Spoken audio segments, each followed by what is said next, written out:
안녕하십니까?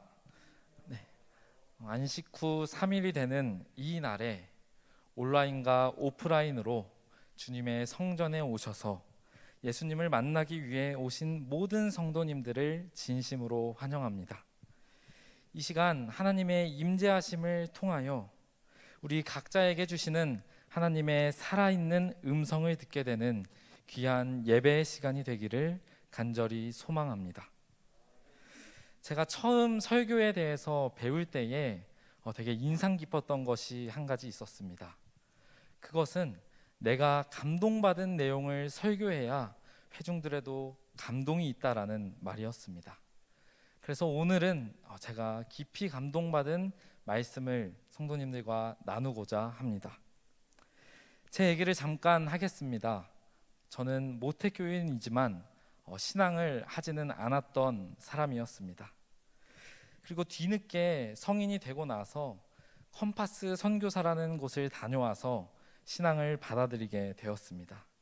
그리고 지금 목회의 꿈을 키우고 이곳 별내교회에서 이 단에 서게 되었습니다. 제가 신앙을 하면서 제 마음속에 한 가지 걸리는 것이 있었습니다.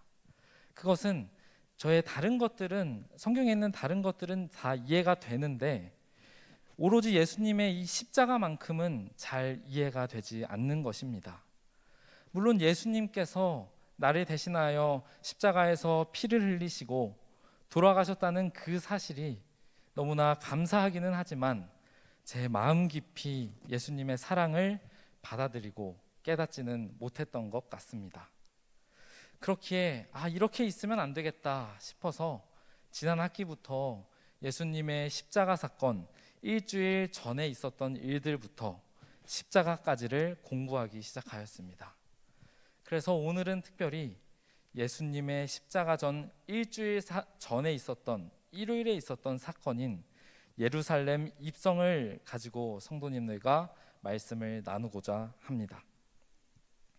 성도님들에게 있어서 십자가는 어떤 의미입니까? 오늘 말씀의 제목은 승리의 입성입니다.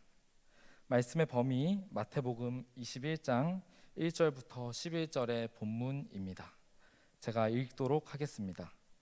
그들이 예루살렘에 가까이 가서 감람산 벳바게에 이르렀을 때에 예수께서 두 제자를 보내시며 이르시되 너희는 맞은편 마을로 가라.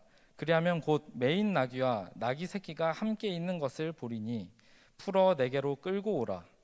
만일 누가 무슨 말을 하거든 주가 쓰시겠다 하라. 그리하면 즉시 보내리라 하시니 이는 선지자를 통하여 하신 말씀을 이루려 하심이라 일렀으되 시온 딸에게 이르기를 내 왕이 내게 임하나니 그는 겸손하여 나귀 곧 멍에 매는 짐승의 새끼를 탓도다 하라 하였느니라. 제자들이 가서 예수께서 명하신 대로 하여 나귀와 나귀 새끼를 끌고 와서 자기들의 겉옷을 그 위에 얹음에 예수께서 그 위에 타시니 무리의 대다수는 그들의 겉옷을 길에 펴고 다른 이들은 나뭇가지를 베어 길에 펴고 앞에서 가고 뒤에서 따르는 무리가 소리 높여 이르되 호산나 다윗의 자손이여 찬송하리로다.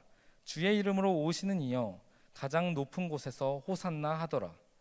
예수께서 예루살렘에 들어가시니 온 성이 소동하여 이르되 이는 누구냐 하거늘 무리가 이르되 갈릴리 나사렛에서 나온 선지자 예수라 하리라. 예루살렘 입성은 사복음서의 기자들 모두가 공통적으로 기록한 사건입니다. 특별히 누가복음에서 이에 대해서 가장 자세히 기록하고 있습니다. 예루살렘과 제자들이 예루살렘을 향하여 가고 있습니다. 예루살렘을 가는 길목에 벳바게라는 곳에서 제자들에게 명하십니다. 맞은편 마을로 가서 나귀를 끌고 오라고 하시는 것입니다. 그런데 여기 나온 이 벳바게에서 예루살렘까지는 3km도 되지 않는 걸어서 갈 수 있는 거리였습니다. 그리고 언제나 도보로 여행하셨던 예수님께서 나귀를 가져오라 시키신 것은 어떠한 의도가 있음이 분명하였습니다. 고대 이스라엘에서 나귀를 탄다는 것은 권위의 표현이었습니다. 왕이 즉위식을 하거나 행차를 할 때도 나귀를 탔습니다. 이제까지 예수님은 숨어 지내시면서 자신을 낮추시고 드러내지 말라고 하셨던과는 다르게 공개적으로, 그것도 왕이 타는 나귀를 타고 가시려고 하시는 것입니다. 예수님이 나귀를 타고 가시는 모습은 예루살렘에 가는 것을 소문내서 관심을 불러일으키는 지금까지의 예수님의 행보와는 조금 다른 것이었습니다. 그리고 저는 여기서 예수님의 사소하지만 따뜻한 마음을 발견할 수가 있었습니다. 예수님께서는 나귀를 2마리 가져오라고 시키십니다. 사실 필요한 것은 예수님이 타실 나귀 새끼 1마리였습니다. 그런데 만약 나귀 새끼 1마리만 끌고 오게 된다면 어미 나귀가 가만히 있지 않을 것입니다. 정말 중요한 십자가의 서곡이 되는 이 사건에서 예수님께서는 큰 방해가 되지 않도록 나귀 2마리를 끌고 오라고 하시는 것입니다. 그런데 예수님께서 끌고 오라고 한 이 나귀는 그냥 나귀가 아니었습니다. 아무도 타지 않은 새끼 나귀를 데려오라고 하시는 것입니다. 왜 굳이 아무도 타지 않은 새끼 나귀를 예수님께서 가져오라고 하시는 것일까요? 민수기 19장 2절에는 여호와께 바치는 제물에 관한 기록이 있습니다. 이때 붉은 암송아지를 선택하는 기준으로 흠 없고 아직 일을 해보지 않은 것이어야 한다는 규례가 있습니다. 이 말은 어떤 면에서 사람의 손을 타지 않은 순결성과 순수성을 나타내고 있습니다. 아무도 타보지 않은 나귀도 이와 같은 의미를 지니고 있습니다. 또한 나귀는 전쟁에 사용되는 동물이 아닙니다. 영웅이라든지 장군이 전쟁을 나갈 때는 말을 타고 가게 되지만 예수님께서는 전쟁에 사용하는 말이 아니라 평화의 상징인 나귀를 선택하십니다. 이 말은 즉 자신의 죽음과 고난을 통하여 사람들과 하나님을 화평케 하는 화해의 통로를 열어주시려는 그런 상징적인 의미로 나귀 새끼를 사용했다고 볼 수가 있겠습니다. 예수님이 나귀를 타고 오시는 이 사건은 특별히 구약에 예언이 되어 있습니다. 스가랴 9장 9절입니다. 시온에 따라 크게 기뻐할지어다, 예루살렘에 따라 즐거이 부를지어다. 보라, 내 왕이 내게 임하시나니 그는 공의로우시며 구원을 베푸시며 겸손하여서 나귀를 타시나니 나귀의 작은 것 곧 나귀 새끼니라. 예수님께서 오시기 약 500년 전에 스가랴 선지자는 메시아께서 나귀 새끼를 타고 온다는 것을 예언하였습니다. 마태는 예수님의 이 모습을 보면서 스가랴 9장 9절의 성취가 지금 이뤄지는 것이구나 라는 것을 깨닫게 됩니다. 그게 마태복음 21장 5절에 기록되어 있는 내용입니다. 또 한 가지 생각해야 할 것은 나귀 주인입니다. 예수님께서 무작정 맞은편으로 가서 나귀를 끌고 오라는 것은 어떻게 보면 무례한 명령인 것처럼 보이기도 합니다. 그래서 3절에 말씀하십니다. 누가 무슨 말을 하거든 주가 쓰시겠다 하라. 그리하면 즉시 보내리라 하시니. 실제로 누가복음의 기록에는 제자들이 나귀를 찾아서 가져가려고 하자 주인이 이걸 왜 가져가냐라고 반문을 합니다. 그때 제자들이 주가 쓰시겠다 하시니 바로 나귀를 내어주는 모습을 볼 수가 있습니다. 주가 쓰시겠다는 이 말은 헬라어 퀴리오스입니다. 퀴리오스는 영어로 로드, 주인을 뜻하는 단어입니다. 지금까지 예수님은 자신을 인자라고 표현하셨습니다. 그런데 여기서 처음으로 자신을 퀴리오스, 주인이라고 표현하는 것입니다. 그런데 이 퀴리오스라는 표현은 주인 외에도 예수님을 지도자로 인정하며 기꺼이 순종한다는 뜻을 내포하기도 합니다.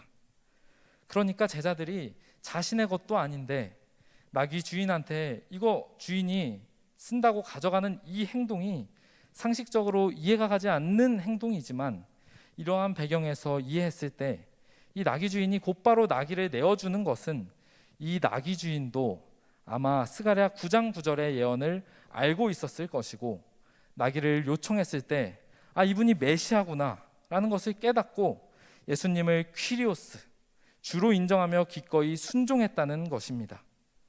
나귀 주인이 상당한 수준에 있었다는 것을 알 수 있습니다. 평상시 하나님의 말씀, 특히 예언을 연구했던 사람인 것 같습니다. 그렇게 주님께서 예루살렘에 승리의 입성을 하실 때에 자신의 나귀를 바치는 귀한 일을 할 수가 있었습니다. 사랑하는 별내교회 성도님들, 우리는 이 나귀 주인과 같아야 하지 않겠습니까? 예수님께서 이 땅에 다시 승리의 입성을 하실 날이 얼마 남지 않았습니다. 이를 위하여 우리는 준비하여야 합니다. 하나님의 말씀을 통해 준비되어서 예수님을 알아보고 나귀를 내어드린 이 나귀 주인처럼 우리는 이 땅에 다시 오실 예수님을 기다리며 퀴리오스, 주가 쓰시겠다 하실 때에 그분을 나의 지도자로 인정하며 기꺼이 예수님의 뜻에 순종해야만 합니다. 나귀를 받은 제자들이 예수님께로 나아갑니다. 이 제자들이 얼마나 신났을까요? 지금까지는 죽어서 지내고 있었는데 자신을 드러내지 않는 것에 늘 불만을 가졌던 이 제자들은 왕이 타는 나귀를 가져오라고 하시는 예수님의 요청에 얼마나 신이 났겠습니까? 기뻐서 열광하며 예수님이 타실 나귀 위에 자신들의 옷을 올려놓고 가져가는 모습을 볼 수가 있습니다. 그리고 대중들은 순식간에 모여들게 됩니다. 마침내 예수님께서 나귀 새끼 위에 타시자 승리의 함성이 하늘을 찌르듯이 터져 나옵니다. 군중들은 예수님을 자신들의 왕, 메시아로 환영합니다. 군중들은 드디어 로마로부터의 해방이 되어서 예수님께서 로마 군대를 쫓아내시고 이스라엘에 다시 한 번 더 독립이 오기를 상상하면서 행복과 흥분에 도취되어 있습니다. 앞다투어 예수님께 충성을 바칩니다. 그러면서 예수님이 가시는 곳에 자신의 옷을 깔아드리고 충성을 바칩니다. 큰 환호성을 지르며 행진하고 있는 모습입니다. 그런데 이 행진의 주축이 되는 사람들은 예수님께 도움을 받은 자들이었습니다. 눈이 멀었던 소경들이 예수님의 길을 인도하고 있으며 예수님으로 인하여 말을 할 수 있게 된 벙어리들은 가장 큰 소리로 호산나 우리를 구원하소서 찬양을 부릅니다. 그분께서 고쳐주신 절름발이가 기쁨에 넘쳐서 제일 적극적으로 뛰어다니며 종려나무 가지를 흔들고 있습니다. 깨끗함을 받은 문둥병자들은 자신의 깨끗한 옷을 예수님의 길에 깔아드리고 있습니다. 그리고 많은 사람들이 예수님을 믿게 되었던 계기가 된 나사로, 예루살렘 입성 바로 직전에 죽었다 살아난 나사로는 예수님의 나귀 고삐를 잡고 이끌어서 가고 있습니다. 예수님의 3년 반의 사역의 장면이 스쳐 지나가는 것입니다. 이 시대에는 어떤 전쟁에서 승리하거나 정복하게 되면 승리의 행렬을 하곤 합니다. 이걸 개선식이라고 부르는데 특별히 로마의 개선식을 살펴보게 되면 맨 앞에는 고위 관료들이 있고 그 뒤에는 음악을 연주하는 악대들이 따라오게 됩니다. 그리고 그 뒤에는 전쟁을 얻은 전리품을 실은 마차가 이어집니다. 이때 이 마차에 전리품들을 그냥 넣는 것이 아닙니다. 승리의 행렬을 보러 나온 사람들이 전리품을 잘 구경할 수 있도록 어떻게든 멋있게 전리품을 넣는 문화가 있었습니다. 그리고 그 뒤에는 마지막으로 전쟁의 포로들이 끌려오게 됩니다. 예수님의 이 행렬은 어떻게 보면 세상의 유명한 정복자들의 행렬과는 조금 다르게 느껴집니다. 휘황찬란한 전리품도 없었을 뿐더러 승리자의 용맹을 상징하는 포로들도 없었습니다. 예수님의 행렬에 어떤 휘황찬란한 황금과 보물들은 없어도 그곳에는 앞서 말했던 예수님께 도움을 받은 사람들이 있었습니다. 죄 많은 인류를 위하여 공생의 기간 동안 그분의 사랑으로 행해진 구원의 전리품들이 있었던 것입니다. 또한 그곳에는 예수님께서 사단의 권세로부터 건져주심으로 구원받은 자들이 찬양하는 포로들이 있었습니다. 사랑하는 별내교회 성도님들, 이 시대는 마지막 영적 대쟁투의 시대입니다. 예수님과 사단의 영적 대쟁투 속에서 우리는 누구의 전리품이 될 것입니까? 예수님께서는 영적 병자였던 우리에게 먼저 오셔서 사랑으로 우리를 이미 구원해 주셨습니다. 그 사랑을 받아들여서 예수님으로 인하여 고침을 받고 재림의 그날에 호산나 다윗의 자손이여 찬송하리로다, 주의 이름으로 오시는 이여 가장 높은 곳에서 호산나, 다 같이 찬양해야 되지 않겠습니까? 재림의 날 구원의 전리품이 되어 찬양으로 같이 하나님께 영광 돌리게 되기를 소망합니다. 제사장들은 저녁이 되어 성전에서 제사를 위한 나팔을 불었지만 거기에 반응하는 사람은 아무도 없었습니다. 관원들은 이 광경을 보면서 온 세상이 저를 쫓는도다 라고 이야기합니다. 많은 바리새인들은 예수님을 보면서 질투와 악의에 찬 마음으로 민중들의 감정을 돌리려고 노력했으나 그들의 말은 민중들의 열정에 기름을 붓는 꼴이었습니다. 결국 바리새인들은 예수님께 나와 따지게 됩니다.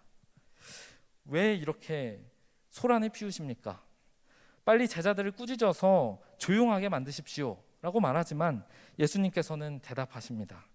내가 너희에게 말하노니 만일 이 사람들이 침묵하면 돌들이 소리 지르리라. 이 사람들이 조용할지라도 돌들이 소리 지른다는 말입니다. 이 말의 의미는 이 승리의 입성이 하나님께서 친히 지정하신 일이라는 것입니다. 만약 사람들이 예수님의 계획을 방해할지라도 하나님께서는 생명이 없는 돌들로 찬양의 환호성을 하나님의 아들에게 주었을 것입니다. 예수님께서 평소와 너무나도 다른 이 승리의 입성을 계획하신 두 가지 거룩한 목적이 있습니다. 영감의 글에는 예수께서는 그분의 지상 생애에서 결코 이런 시위 행렬을 허락하신 적이 없으셨다. 그분은 그 결과를 훤히 내다보셨다. 이것은 그분을 십자가로 몰고 갈 것이었다. 그러나 이와 같이 자신을 구속주로서 공공연히 드러내는 것은 그분의 목적하신 바였다. 그분의 타락한 세상에 대한 당신의 사명의 최후를 장식할 그 희생의 주의를 불러일으키기를 열망하였다. 예수님께서 평소와 다른 입성을 계획하신 첫 번째 이유는 자신이 메시아, 곧 구속주로서 공적으로 선포하는 행위였습니다. 은혜의 왕국의 왕으로서의 공적인 선포를 하는 것으로 볼 수 있습니다. 두 번째는 메시아에 대한 사람들의 관심을 불러일으키는 것이었습니다. 그러니까 이 엄청난 행진은 예수님 자신이 높아지는 것이 아니라 그분 자신을 십자가로 몰고 가는 죽음의 행진이었던 것입니다. 유례없는 많은 사람들이 모여 찬양하고 이제 로마로부터 해방된다는 그 기대감에 열광하여 행진하는 이 기쁨의 장면이 사실은 예수님의 고통과 죽음의 시작이었다는 사실을 알게 되었다면 이 날은 침통한 날이 되었을 것입니다. 예수님께서는 3년간의 공생의 사역에 항상 자신의 십자가 희생을 말씀하셨습니다. 하지만 열광적인 분위기 속에서 아무도 예수님의 이 슬픔에 가득 찬 말씀을 기억하는 사람은 없었습니다. 단순히 예수님이 왕으로서 즉위하는 모습을 보고 싶었던 사람들만 있었을 뿐입니다. 그리고 마침내 예루살렘에 다다랐을 때에 예수님께서는 발걸음을 멈추시고 그들을 따르는 무리도 발걸음을 멈춥니다. 그리고 고개를 들어 예루살렘을 보았을 때에 그들의 눈에는 높이 치솟아 있는 장엄하고 아름다운 성전의 모습을 보게 됩니다. 예수님께서 이 광경을 응시하시자 수많은 관중들은 조용해지며 이 아름다운 광경에 감탄하게 됩니다. 그리고 예수님의 얼굴에서도 그 감탄하는 표정을 찾으려고 고개를 돌렸을 그때에 예수님의 슬픔에 뒤덮인 그 얼굴, 그분의 눈에 눈물이 가득하고 마음 깊이 상처를 받은 그러한 비탄의 울음소리를 듣고 군중들은 놀라고 실망하게 됩니다. 승리의 함성을 울리고 종려나무 가지를 흔들어서 기쁨으로 그분을 호위하던 사람들은 순식간에 얼어붙게 됩니다. 예수님께서 대체 왜 이런 기쁜 순간에 우셨을까요? 자신의 십자가의 고통 때문이었을까요? 아니면 참혹한 죽음을 생각나게 하는 것들 때문이었을까요? 아닙니다. 예수님은 자신의 고통 때문에 우시지 않으셨습니다. 그분의 슬픔은 이기적인 슬픔이 아니었습니다. 예수님께서 눈물 흘리실 때는 언제나 자신을 거절한 백성들의 미래를 보시며 눈물을 흘리셨습니다. 이스라엘 백성들이 하나님을 거절함으로 얼마 못 가 멸망당하게 될 그 미래를 보시며 예수님의 마음은 찢어지는 것입니다. 그 아름다운 그 성전이 잘못 사용되고 외세로부터 침략당해 파괴될 것을 보시며 예수님의 마음은 찢어지는 것입니다. 자신이 너무나 사랑하는 하지만 죄 많은 인간들을 보시며 예수님은 눈물 흘리시는 것입니다. 그리고 예수님께서는 많은 병자들을 치료하시고 도움을 주신 그 손을 올리시고 앞으로 멸망당하게 될 아름다운 예루살렘을 보시며 슬픔에 빠진 목소리로 너도 오늘 평화에 관한 일을 알았더라면 좋을 뻔하였거니와 라고 부르짖으십니다. 이후의 일에 대한 자세한 설명은 예전에 최선우 목사님께서 설교하신 돌에 새겨진 하나님의 평화라는 설교를 검색하셔서 들어보시기를 추천드립니다. 예수님이 눈물 흘리시며 슬퍼하시던 이 큰 사랑을 저도 조금이나마 느낀 적이 있습니다.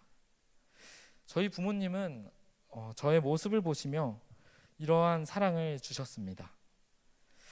청소년기에 저는 철이 없던 축구를 좋아하고 노는 것을 좋아했던 그러한 평범한 학생이었습니다. 전형적인 부모님의 속을 썩이는 아들이었습니다. 그런데 부모님께서는 저에게 큰 사랑을 주시고 제가 하고 싶어하는 일들을 다 지지하시는 분이었습니다. 그런데 부모님께서 딱 한 가지 저에게 강요하는 것이 있었다면 그것은 제가 교회에 가는 일이었습니다. 그런데 전 그 부모님의 강요가 너무 싫어서 교회에 잘 나가지 않고 성인이 되어서도 잘 나가지 않았습니다. 그런데 하나님의 은혜로 정말 우연히 선교사에 가게 되었습니다. 선교사에 결심을 할 때에 부모님과 이야기했던 대화가 생각이 납니다.